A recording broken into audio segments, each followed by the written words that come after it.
But we begin with the storm holding up millions of UK commuters this morning. Trains and planes have been cancelled across the south of the country as the worst storm in 5 years hits.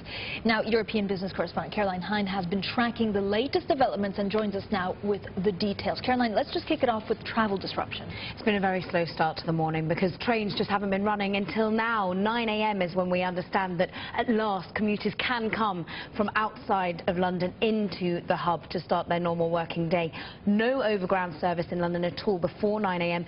The risks of fallen power lines, trees, debris, that was what stopped Network Rail opening up. There has been a full service with Virgin trains, but certainly Eurostar, if you're travelling abroad, that has been disrupted. London Heathrow Airport imposed a 20% reduction on flights before 11 a.m, 10% after.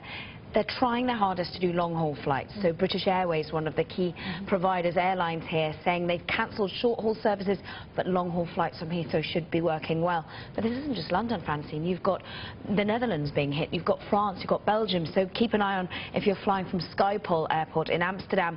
Runway capacity cut there as well. So it is just disruption across the board, even though actually outside it looks really rather pleasant. It is, because we're actually seeing the sun here in London, which is a little bit of a surprise. Caroline, talk us through some of the worst affected areas. Yeah, so certainly it has been the southeast of London, notably, so it will be the likes of Gatwick and Heathrow airports.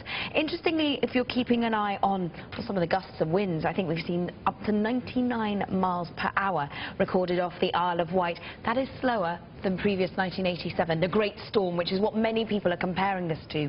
But when we had 18 people die, but still the National Rail is sticking to this to the feeling that for safety, for security, they haven't been running a fully fledged service. But millions of UK commuters being hit overall, trains, planes and indeed ferries. Energy though as well. Yeah, because energy companies, Caroline, are actually on standby. They are, and for once maybe they're going to have actually some positive PR, because they have such negative PR in the press, of course, recently, energy companies hiking their bills in the UK. They seem to be putting out all the stops to protect the consumer today. SSE, extra engineers, tree-cutting staff even being drafted into central southern England, additional employees in the customer service unit, and also RWE Npower.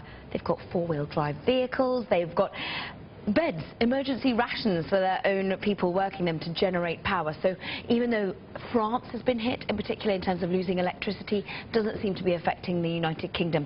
Notably, if you're trading, London Stock Exchange, normal operating service today, but it's just having to get into work to try and do that. Yeah, so the volumes are a touch low. Caroline, thank you. Caroline Hyde there.